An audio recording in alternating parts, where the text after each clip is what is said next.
Well, welcome everyone to another episode of Reimagining Cyber. Rob here with Stan. Stan, we actually had a great conversation. We turned into a webinar back on the 15th of May, and we'll promote that again. We mentioned it previously, but it's now available on demand. And the topic was cyber risk posture management. And if you think about that, that's a very broad topic, obviously, but we wanted to just go through and kind of focus on different areas of posture management in the cyberspace that are pretty important to have good visibility into. There are many flavors, as we discussed. There are many different flavors of cyber posture management type solutions in the marketplace. A little bit too much, in my opinion, a little bit too much marketing, in my opinion. The analysts obviously have to kind of create their own areas and focuses. And so some of that is driven by them, of course.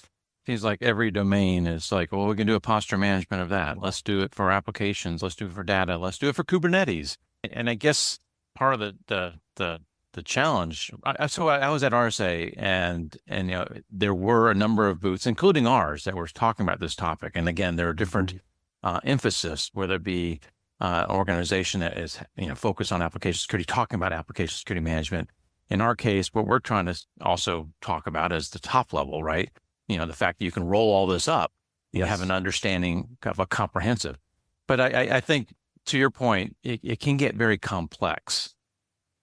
And, we can't lose sight of the objective, which is you're ultimately trying to have some kind of framework that allows you to protect and have awareness of how effective your protections are against the threats. And are you able to be resilient? Absolutely. And is that interconnection of different components and different domains working well for you, and not doing this in a typical, snapshot of an assessment. Point in time. Yeah. Point in time. And that's actually the key, I think, in the definition of cyber posture management. So like, if you look back, and we've talked about different NIST standards many a times. We've had Dr. Ron Ross from the NIST right on the episode on cyber resiliency back in the beginning, and then came back for a refresher in the past. They have their own definition of what cyber risk posture management is all about. I think, again, the continuous verb is what's critical, right? You have to ensure that this is something that is ongoing. You mentioned RSA, and we talk about all these different flavors of posture management. Now, the latest one I saw was AI posture management, and to a sense, it's all about the definition of what these things are trying to drive at. But as you called out, right, there's the need to have that visibility for each of these different areas. And so, one of the early kind of releases of a posture management platform, and again, driven in this case, I think was by Gartner, was cloud security posture management. And it was obviously at the onset of organizations as they're going to the cloud. It was a means, in my opinion, of really kind of helping build out the reality of, as we discussed previously in many episodes as well, the shared responsibilities model. Right. And so it's a key aspect of, as you're shifting your workloads to cloud environments, doesn't matter what CSP or CSPs, in many cases now you're using, it's still your responsibility.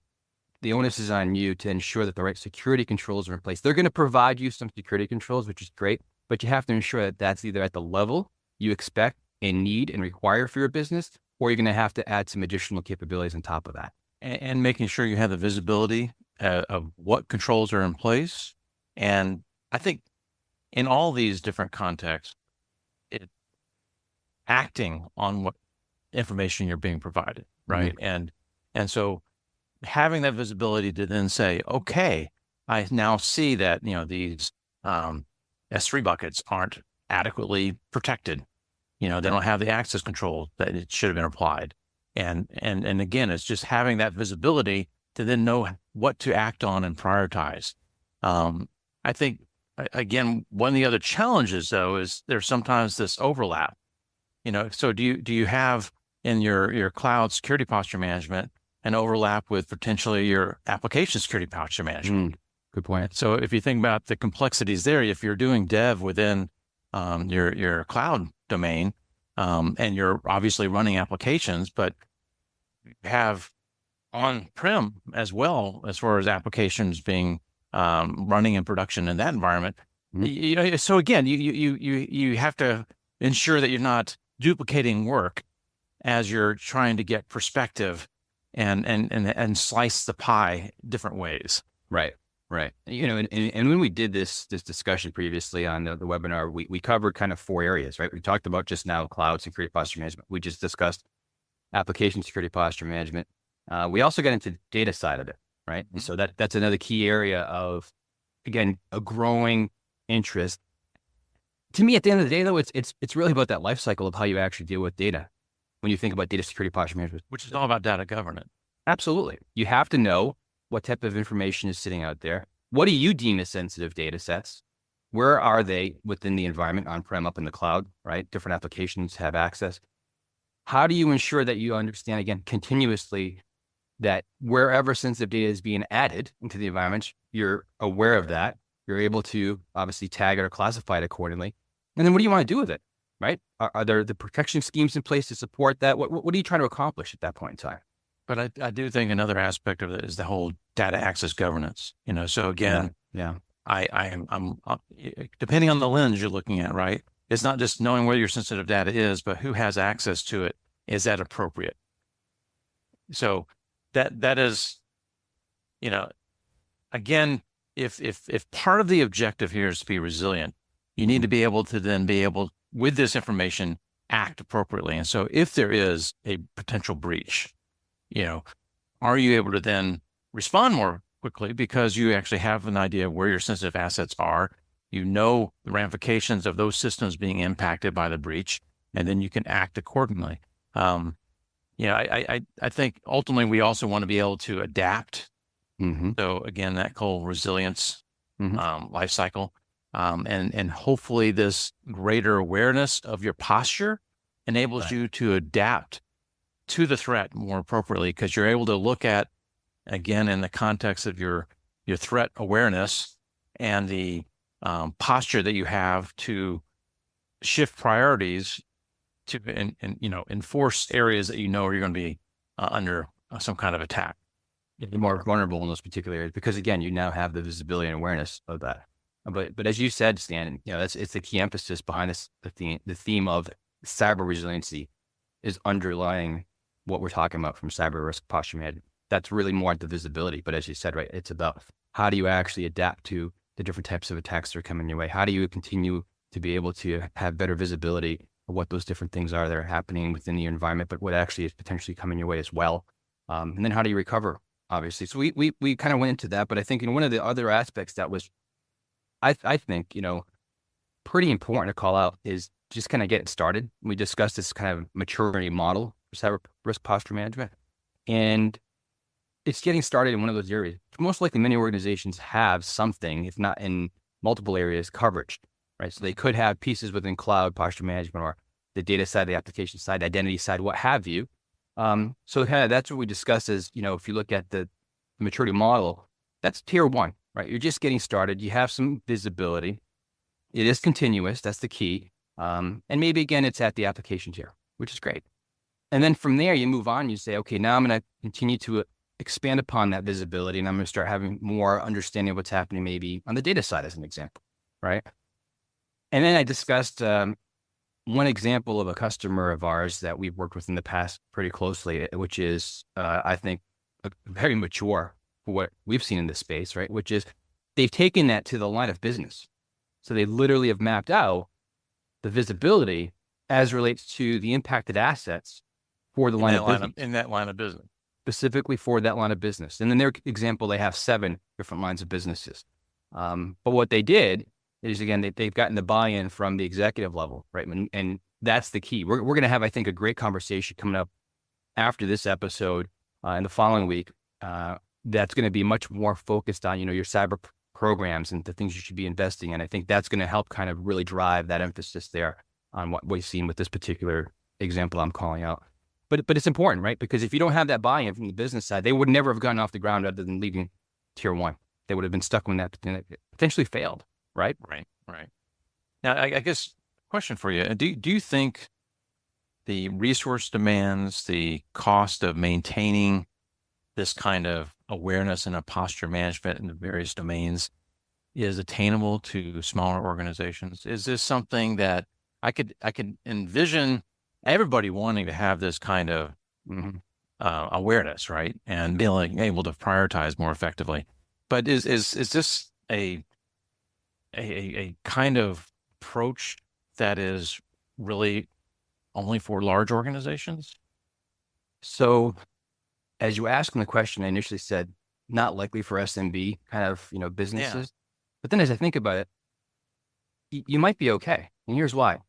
Because if you have, from an SMB perspective, right, you do have lesser resources, obviously, from helping kind of put this in place, managing on an ongoing basis, but you also typically have less resources to have visibility into.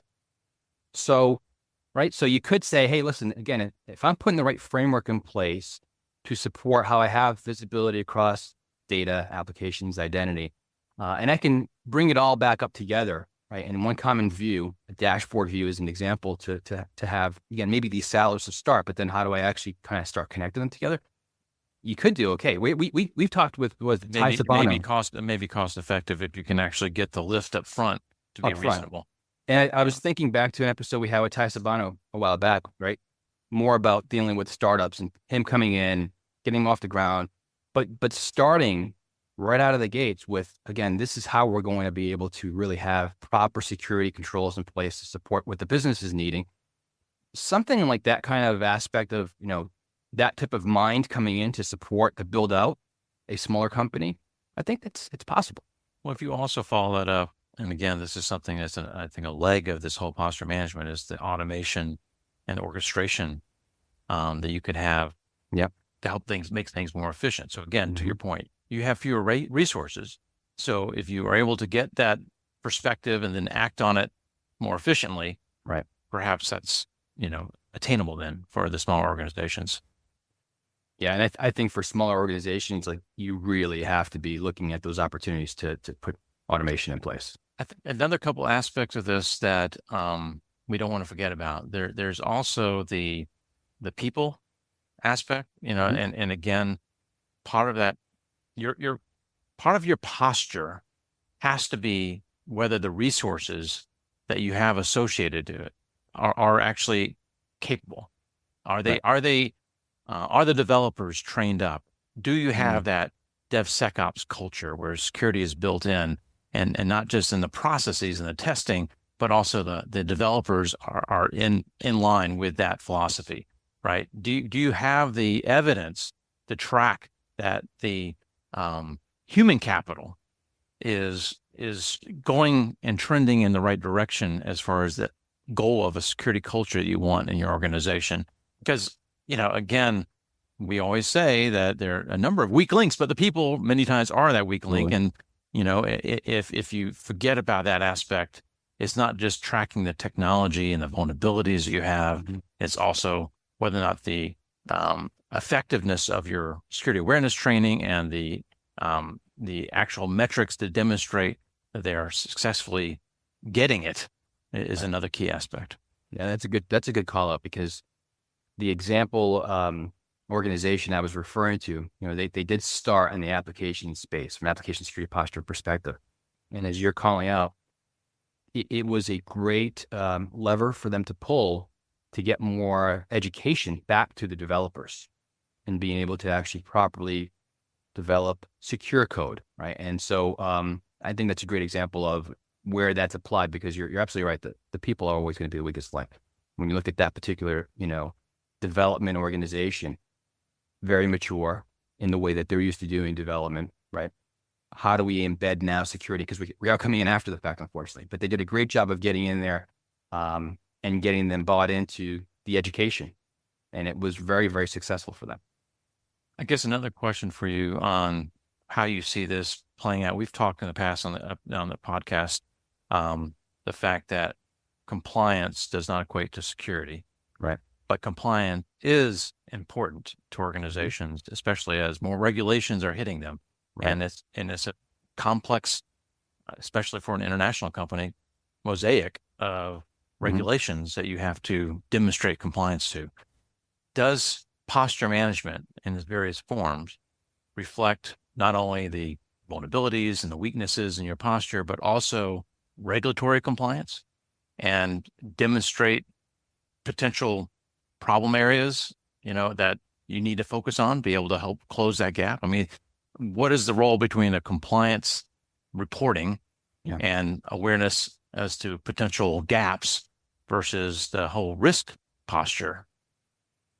So I think there's definitely a linkage between the two because, one of the things we've always discussed as well is when you look at what compliance requirements you have in whatever particular vertical you may be in, you're not building your cybersecurity program around the compliance requirements. You're building your cybersecurity program as it relates to what the risk appetite is for that particular organization. Inherently, you're going to leverage what you're doing in that approach to become compliant with whatever regulations you've been dealing with previously, and obviously make the adjustments for what's new. So I think when you look at this kind of posture management aspect, the linkage is that it gives you better visibility. You have the reporting capabilities there. But again, I always go back to as long as you're really driving it from what is the right thing that is going to enable you to meet the risk appetite of that organization that you are supporting and building out your program or continue to evolve that program, that will tie back in to support what you need from a compliance specific mandate. And because let's face it, that has to be connected. I mean, the fact that the organization is willing to take risk of being non-compliant, right. and, but, I don't know if the fines, sometimes, let's face it, from a business perspective, it's sort of like, well, the fines are not worth worrying about given the potential monetary benefit of going this direction. Yeah. And they have to make that business call. What about in the context of, again, scaling, as organizations have moved from being strictly on-prem to, again, cloud, multi-cloud, SaaS services, MSSP, how I think it's going to be potentially challenging for some of these posture management approaches to get that scale, get that visibility into all these different environments. It definitely will be a challenge. There's no question, especially I think at the level we're talking about, to take that out to an MSSP as an example, right? All these different customers that they're supporting, and having that way to break them down effectively, difficult. Per silo, not so difficult, but starting to really kind of stitch together, that view across the assets between what's happening at the data level, the data levels impacting the identities, how they actually deal with the application. That is going to be very difficult from a scale perspective. It's difficult enough in one organization, right? Right. And as you said, all these different environments to have to take into account. So it comes back to really what is the prioritization of those assets that you need to ensure you have the right visibility across those specific different types of elements of information that you want to prioritize. And you have to really look at it that way to start. I don't know that anyone's ever going to get to a point where they have complete visibility. I just can't imagine that. No, right. I mean, you're trying to get, again, a better handle on your organization's posture. We talk about generically, or you have done so for years, security posture. Right. What is your security posture? And many times that is reflected in the context of a risk assessment / pen test. Mm-hmm. And that is a point in time to say, okay, this is third parties done an assessment. This is our security posture that we see for 2024. Okay, great. Right. But what we're talking about now is this continuous monitoring, because the threat isn't a one-time event. I mean, the threat changes daily. We just, this last week alone, Intel and Microsoft announced a whole bunch of different vulnerabilities that are these 0 days are actively being exploited right now. That wasn't on your radar 2 weeks ago, right? So it's sort of like you have to be constantly aware of the changes that are going on.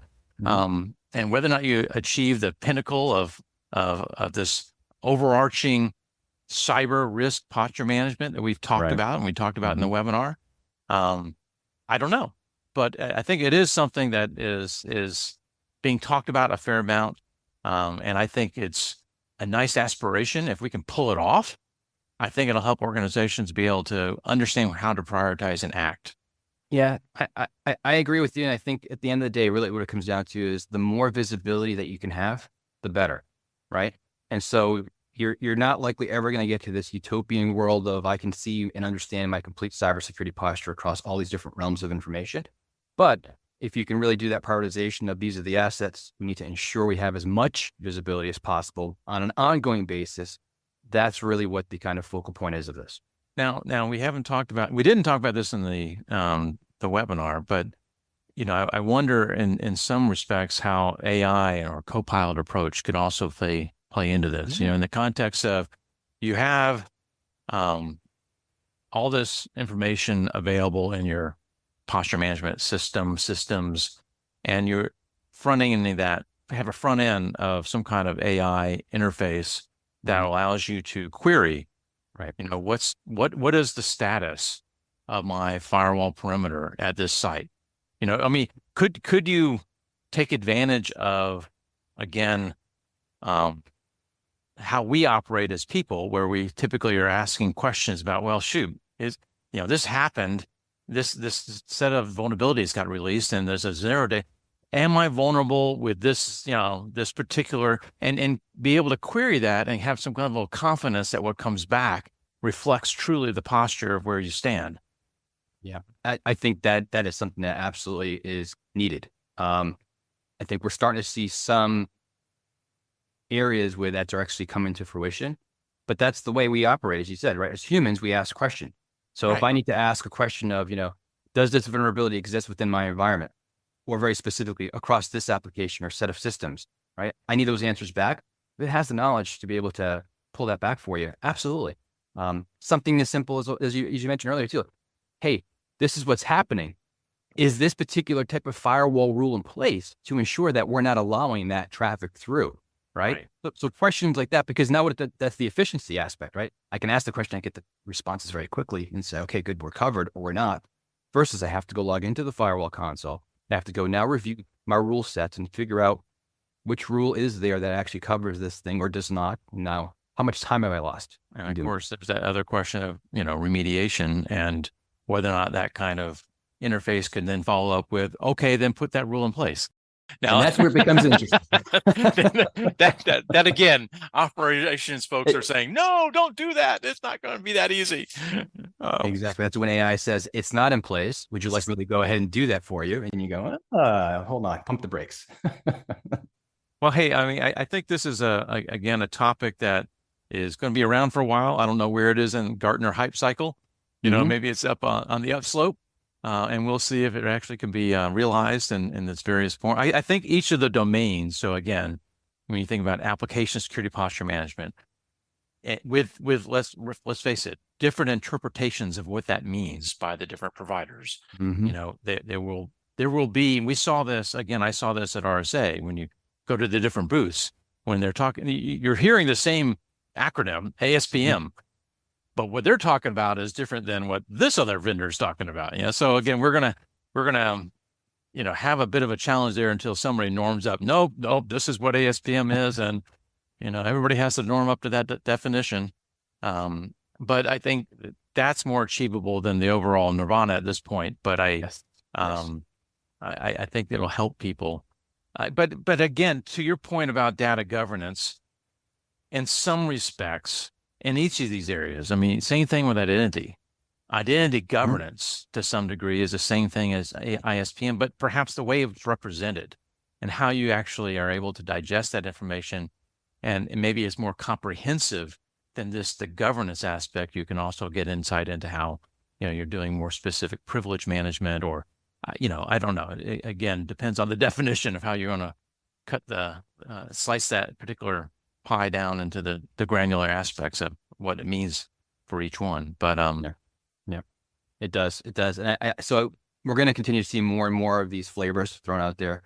I like your example of the identity security posture management, because I do view it that way, where it's identity governance is kind of the core of what that's all about, but there's so many additional elements from identity, like privilege, that could be mapped into that. So we'll see how it evolves.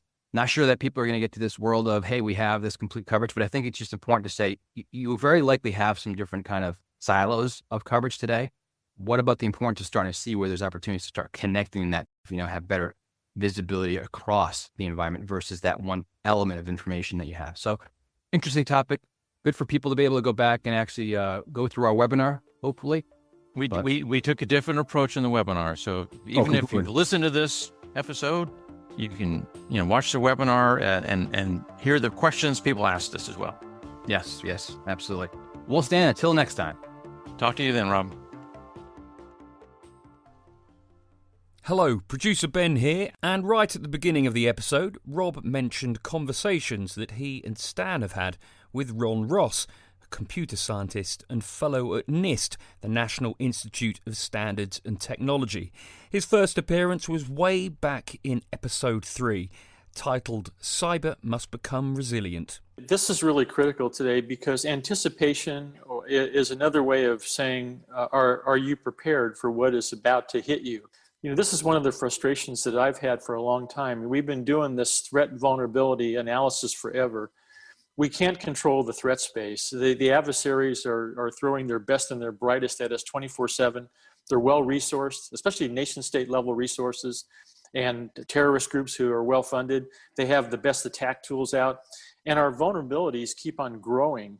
That was Ron Ross in episode 3, Cyber Must Become Resilient.